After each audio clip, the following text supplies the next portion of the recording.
Yeah, lost a job today. I was in the middle of doing a $7,000, $8,000 job as a high pressure fuel system failed on a F-350, and the guy really needed his vehicle fixed. So I'm the only master certified tech in the shop, and they really wanted me to get the vehicle done. But I told them about 4 weeks ago that I was looking to take a new job to be back by my family and stuff like that because my father's sick. And I don't know with the surgeries and his health and stuff like that if he's going to be able to make it. And this job is it's very time consuming. You have to remove the entire fuel system, the top of the engine, everything's got to be torqued a certain way. So basically, they knew what they were going to do before they did it. I got done with the job, went test drove the vehicle and stuff. I came back, and when I got to work, they said you need to call up the owner of the company. So I said, okay, give me his number. I called up the owner of the company. I said, what's up, Billy? And he says, oh yeah, by the way, we're just going to have you go ahead and go now. I said, you're letting me go now? I gave you a 4-week notice. I mean, my last day is on the 15th. You guys said you needed a master certified tech, and then until then, and I gave you my word. And he says, yeah, but I also heard that if you don't collect all your money today, that you're going to leave. And I said, absolutely. If you don't pay me all my money, I'm going to leave. I'm not going to stay here for this. And he said, well, you're going to go ahead and go because I'm not going to pay you all your money. I said, well, that's kind of a shitty thing to do. I mean, pay me. You're not going to pay me all my money. It's payday, and I worked a full 2 weeks. How can you do that? How is that legal? Well, I sent you to school 3 months ago, and we had a verbal agreement a year ago that if I send you to school, you're going to at least give me 6 months after that time because I have to pay for you to go to school. Yeah, that's a benefit for the shop to have.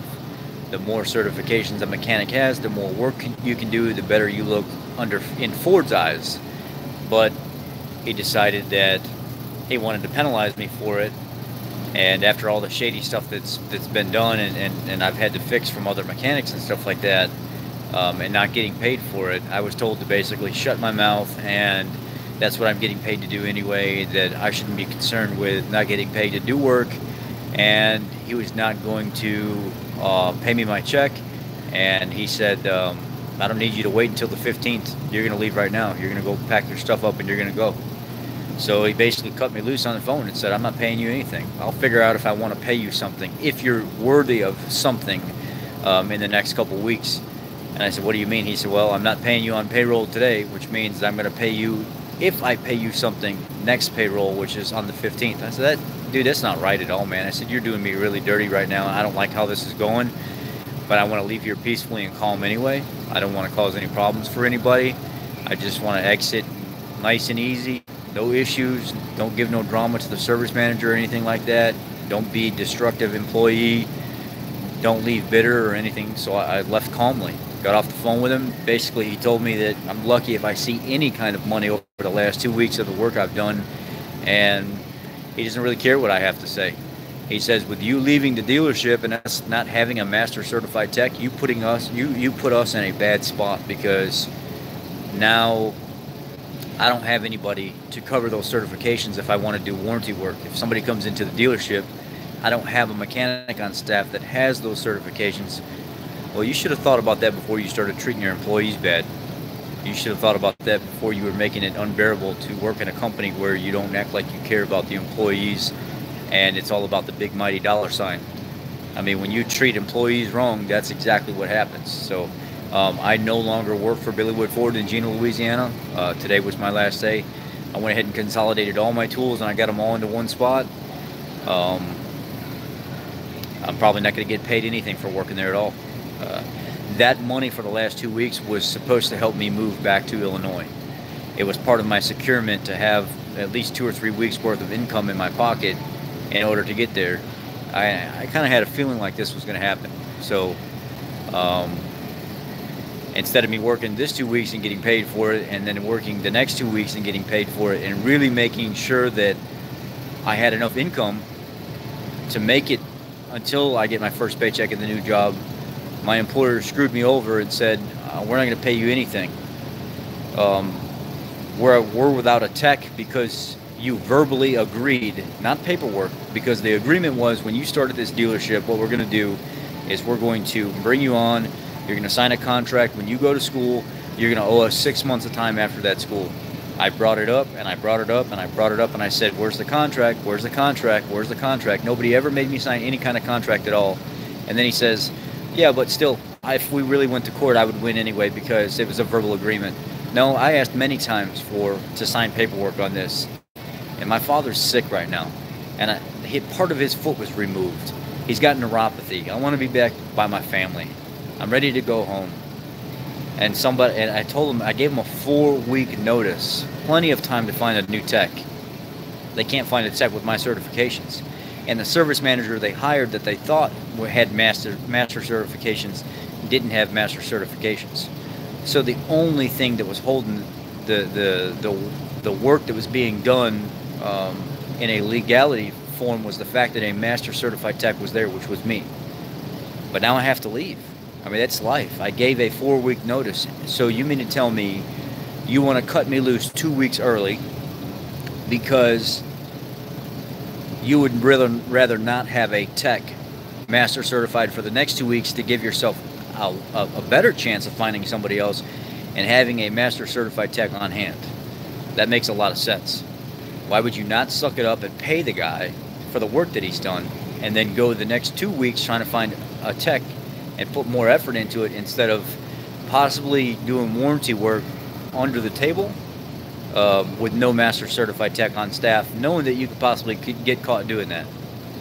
And that's not legit with Ford, but that's the choice he made. He went ahead and told me to get out today, told me to go ahead and take all my stuff, and I'm lucky if I receive a dime from anything that I did. He said, actually, you're probably going to end up owing me.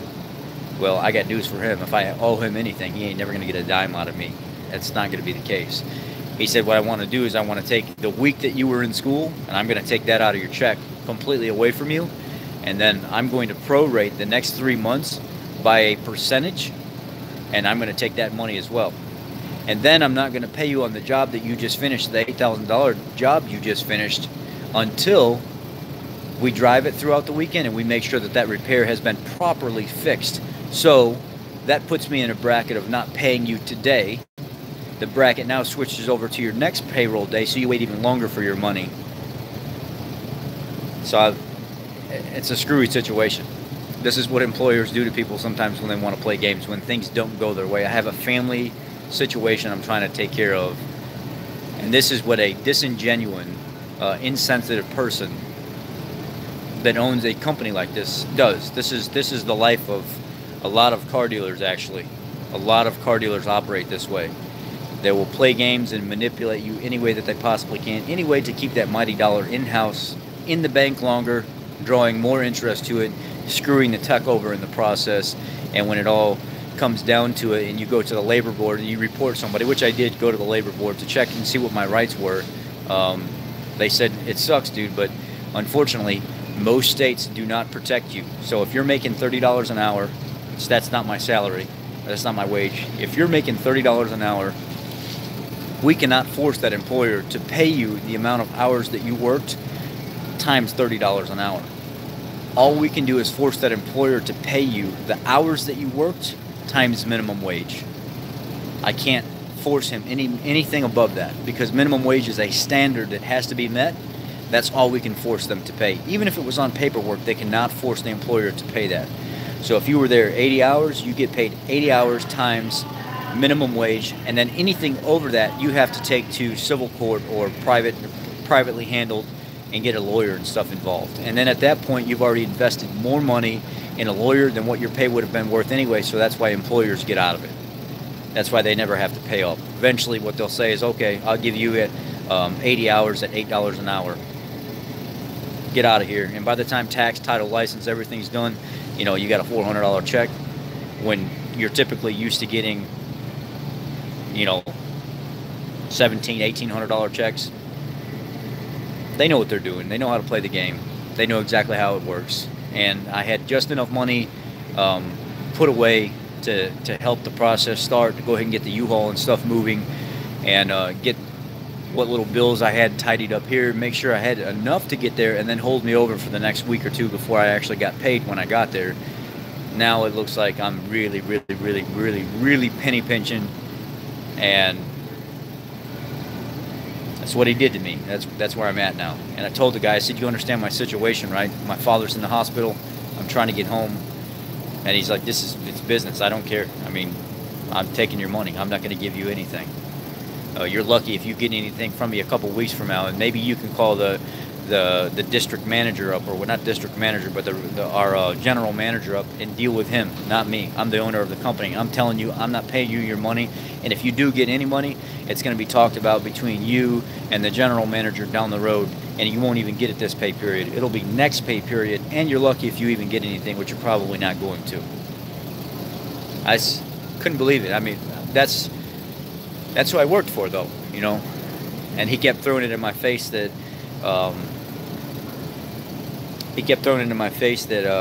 well, I've been paying you, even though you weren't clocking certain hours, I was still paying you for what your guarantee was. Yeah, dude, as a dealer mechanic in a small town like Jena, when there's no hours coming in, you cannot clock a certain amount of hours. I'm a master certified tech. You cannot find them all over the place. They don't just pop up. There's a lot of schooling involved. There's a lot of knowledge base. So when you move me from Chicago down to Louisiana and you give me a guarantee, regardless if I turn those hours or not, and you say, these are the hours I'm paying you, this is how much I'm paying you per hour, it doesn't matter if you feel like doing it or not. Just like you say your verbal contract needs to be met, my verbal contract needs to be met as well, and that's not what's being done. You can't just find a completely master Ford certified tech that's just waiting in the next guy in line. It doesn't happen that way. There's more schooling involved. There's a lot of time that has to be put in. It's almost impossible to get into these classes to get master certified. So when you find somebody like that, you make sure you take care of them. You make sure you invest in them like you want to keep them forever. You don't treat them like crap, and that's kind of what's been going on. You know, it's kind of like where I'm at right now. I'm like, it's upsetting, you know, the fact that you can't even trust employers when you get a job. You have to ask questions and stuff about it, but they know how to play the game. They know exactly what to do to keep you just barely hanging on. And with, you know, people having bills and things like that, they know that you can't just walk out unless you have a bunch of money put away. So, you know, my guarantee when I came down here was, regardless if you turn at least 35 hours worth of labor working on vehicles or not, I'm still going to pay you that because I'm paying for your certifications. This dealership needs them. And then on the phone today, he kept throwing up in my face, you know, there were times where you only turn 25 hours in a 35-hour, you know, in a 40-hour week. Well, I can't help that. If you don't have people wanting to come to your dealership because of your crappy service, that's not my problem. My problem is I need to turn the hours, and if the work's not there to turn the hours, I cannot turn the hours. So if we have a slow week, which every week was almost a slow week, there's nothing I can do about not meeting those hours. You still pay me the guarantee because you're guaranteeing my employment here for my certifications so this dealership can stay operable. And if that doesn't happen, the tech leaves and there's no certifications under that dealership anymore, guess what ends up happening? You got to kind of quit doing some of the work you do because you're not certified to do it unless it's customer pay work. What ends up happening, so if you guys don't know, is when you work in a dealership, say there's you know 8 techs in the dealership. Normally what an employer will do is say, you know what, next week we're going to send Jimmy to electronics class. When he comes back the next month after that, we're going to send Rob to diesel class. And then after that, we're going to send Timmy over there to AC class. And then we'll send Sarah to, interior class. You make sure you spread your certifications out throughout all your techs. So if a tech does leave, you don't lose all your certifications. Unfortunately, there's no tech in the shop that has even close to the certifications that I have. And the certifications they did have, they've already let them lapse and not even valid anymore. I was literally the only tech in the dealership that had all the certifications the dealership needed. And now they don't have any. I mean, this is what I don't understand is, where's the logic there? As an owner of a company, you would probably think that it's best to look out for the needs of the company and the employees and treat the employees right. But my owner is very condescending, very much an attitude, kind of look down on people, talk down to people, make them feel like they're just not worth anything. I mean, I've heard stories where he's actually pointed out people in front of other employees and said, I'm paying you what you're damn worth, and that's it. I'm already paying you too much from what you're worth, and embarrassed people in front of the employees, completely embarrassed them. I mean, I remember one time I was working on 2 jobs at one time. I was doing like an $8,000 engine overhaul or a replacement, and then I had a vehicle right next to it where I was doing another big, $3,000 or $4,000 job, and I had seen a political post pop up on Facebook. And I just kind of, hands dirty, looked over at my phone, cleaned my pinky off, scrolled down my phone a little bit, and it said something about quit posting your political junk on Facebook. These are families that are trying families and friends that are trying to network with each other. We don't want to see that crap. Well, I shared it because sometimes I do feel that way. And with me sharing it, he's seen that I shared a post, and because he's a Facebook Nazi, he sent me a message, hey, get off Facebook and get back to work. Just shared a post, dude. I don't need you to micromanage me, seriously. So I sent him a message back and said I'm working, and then I took kind of like a small video, like 10-second video of the 2 vehicles I was working on. I said, I got plenty of work and I'm making money right now. Well, and then he responds back to me, will message me. So, or call me is what he said. I called him up, and he says, I didn't ask for you to respond back to anything. I wanted you to just listen to what I had to say. Well, dude, it don't work that way, man. You respect me, I'll respect you. Don't talk down to me, I won't talk down to you. And I don't care if I'm your employee or not. It's pretty hard to find somebody, and when you're in demand and you're in demand, you got a little bit more leeway than that. I'm not just going to sit back and be some Persian rug on a rich man's floor while somebody walks all over me. Not going to happen. So I stand up for myself no matter where I'm at, no matter what employer I work for. The sad thing is, my owner doesn't get that. He's got a lot of money. He thinks his crap doesn't stink, and he likes to show that. Likes to make a lot of promises and stuff and not come through with it. And this is where we're at today. I'm not getting paid, and I'm telling you guys about what happened today. It's just kind of, I mean, he lets it be known that he's the owner, and you will listen, and you're worth nothing. I mean, that's how it is. Like you're expendable. There was actually another guy that I heard a story about. His name was Bennett, and they sent him to a school, and they paid for him to be there while he was getting his certifications. And I hear good stuff about this guy. Like, this guy was top of the class, like would make me look silly, and I thought I was good, but they say this guy was really, really good. And he was like kind of had the benefit of both worlds, like the old stuff, the new stuff, completely certified, just like really, really thrived doing his job. They said he was an excellent, excellent tech. They sent him to school to get a certification. He comes back and they give him a $400 check, and he says, what is this? You're supposed to pay me my full scale. I was going to school for the dealership. No, we're going to pay you the $400. That's it. The guy said, well, if that's the case, I'm going to back my truck in here and put my tools in my truck and leave. I'm not going to stay here for this junk.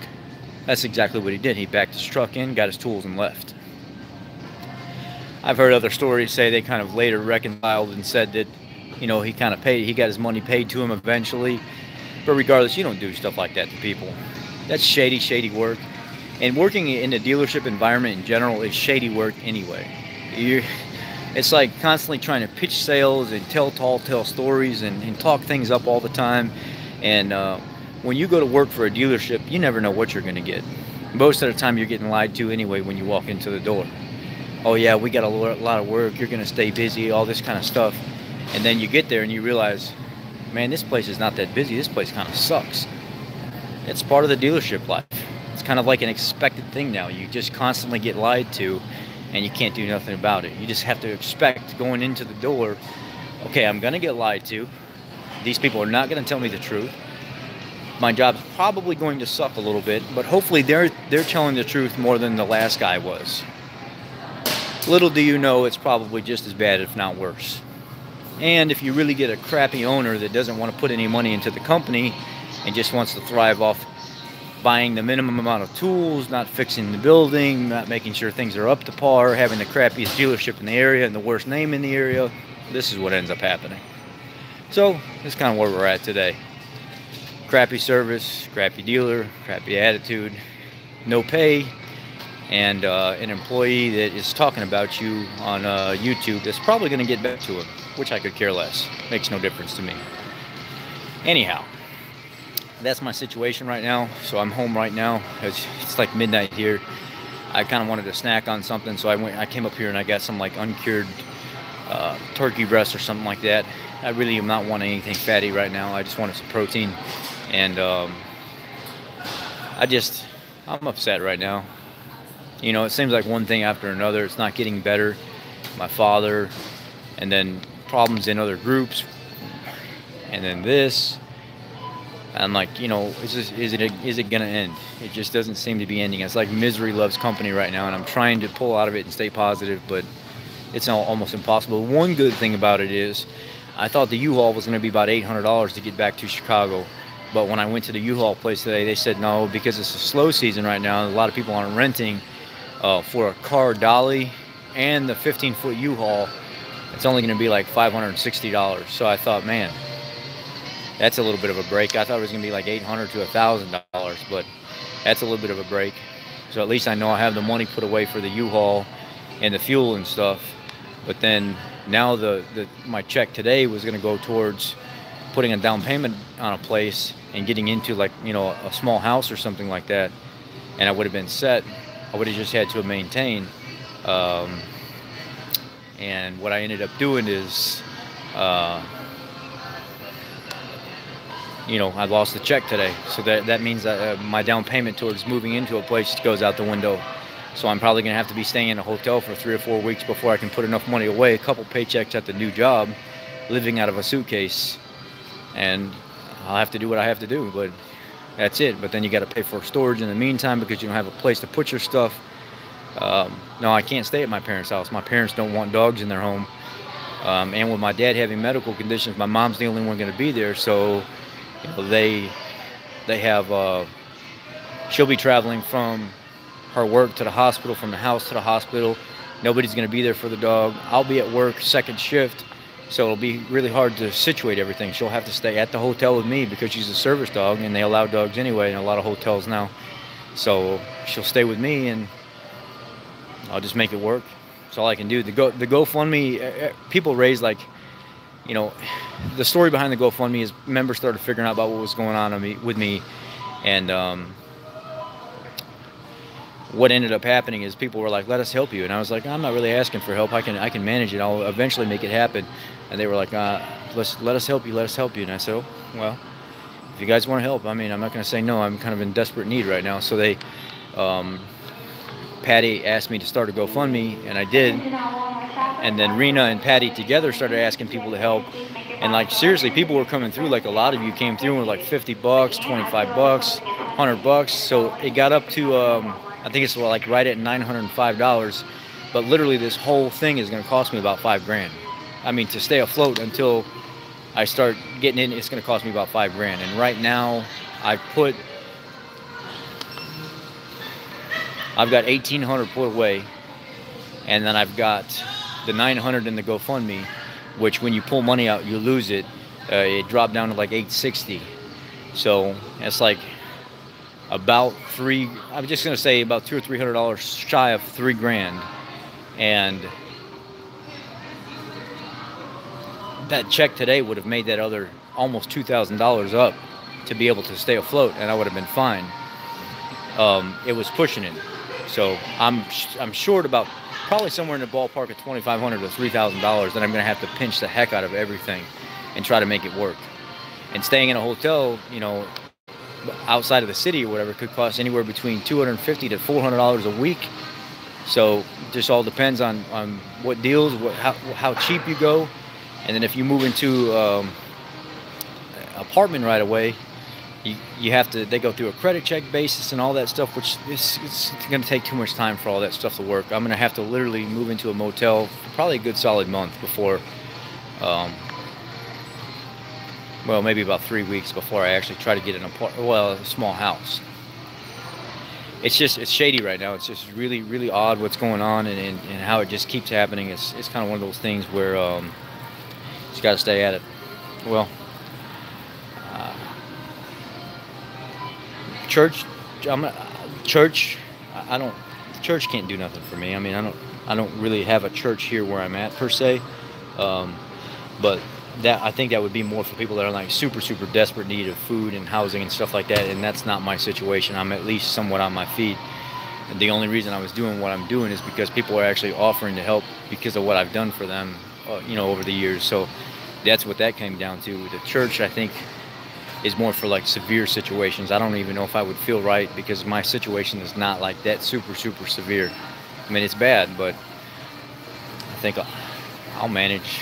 It's just going to be super stressful, and I'm going to be overworked over the next 3 or 4 weeks. I got to go pick up the U-Haul on Sunday, and then I have 5 days to use it, get everything packed up, move out there, and get up to Chicago. And then I'm kind of like begging them to let me start at least a week from now, so I have time to come back to Louisiana, do the keto seminar at the library, because I did make a commitment to do that. I want to hold my commitment, and then I have to drive back up there again and start the following Tuesday. So it can be a little rough. It's going to be a little rough, and I'm going to have to really watch the funds. But I just want to be all open and honest with you guys about everything that's going on, because you won't be seeing me post with, in the Billywood shirts and mechanic shirts or anything anymore, because fortunately, but unfortunately, that has come to an end in a kind of crappy situation. So now you guys know exactly what's going on with that.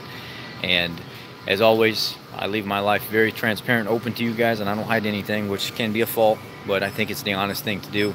And appreciate you guys. It's just the update for right now.